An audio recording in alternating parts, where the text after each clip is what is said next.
Ну а все остальное просто надо выполнять то, что я показываю. Для образцово-показательного примера установим цель, создадим свой блог, где будут освещаться подробности жизни. Так, взяв силу воли в кулак и уделив немного внимания, вы узнаете хитрости установки и настройки сайта на локальном сервере. А прямо сейчас просто скачиваем WordPress с официального сайта. Ссылку я оставлю ниже под видео. Мгновенное выкладывание сайта на простор интернета не лучшая идея. Настоятельно рекомендую освоить CSS и организовать качественный дизайн на личный вкус. Не опасайтесь количества места, которое занимает скачанная программа, это WordPress дистрибутив, очень маленькое. Для того, чтобы продолжить работу, необходимо также еще скачать Denver. Ниже я положу ссылку на скачивание, где вы просто с официального сайта и скачаете его.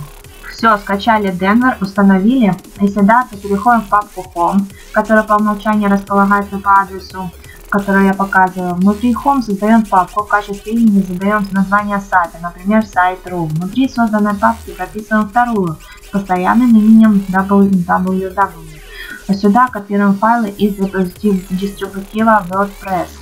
Сравниваем все, что происходит на экране, и то, что у вас. Так, теперь к делу. Непосредственно процесс установки. Запускаем Denver, нажимаем значок Start Denver. Открывается окно браузера и в адресной строке копируем строчку, которую я поставлю ниже, 127.0.0.1 Denver. Открывается страница, прокручиваем в самый низ, пока не увидим строку PHP MyAdmin администрирования базы. Нажимаем ее. В открывшемся окне встречается поле создания новой базы. Вводим название будущей базы. Важный момент, разрешается только латиница. Различные символы использовать нельзя. Нажимаем создать. Открываем новую вкладку браузера и вводим в адресную строку точное название сайта, которое придумали, создавая папку Home. Появится надпись «Файл настроек не создан», так и должно быть. Нажимаем «Создать файл настроек». Наблюдаем обновление информации в экране и жмем вперед. Появится следующее для заполнения поле. Это имя базы, имя пользователя, пароль, сервер базы данных, префикс таблицы.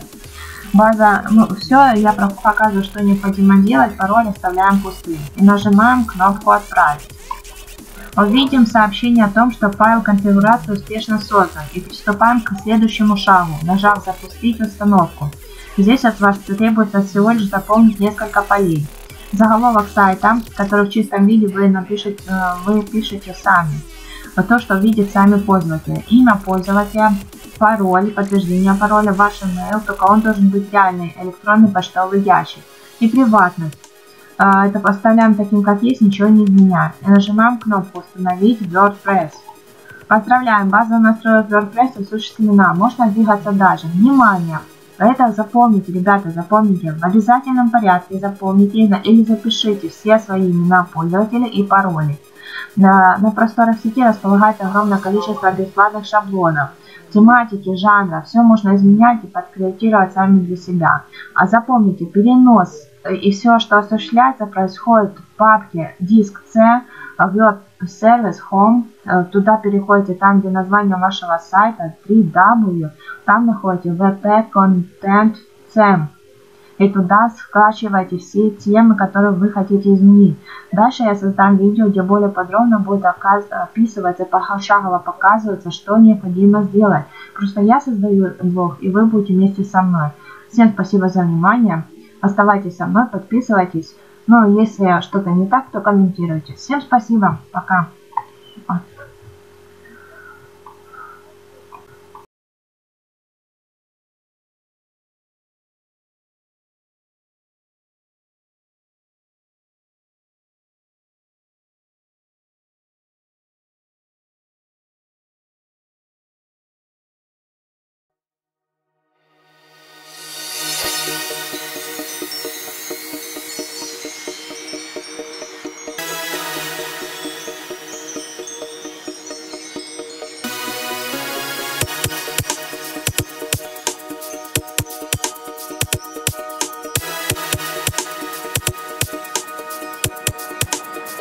Let the bass kick.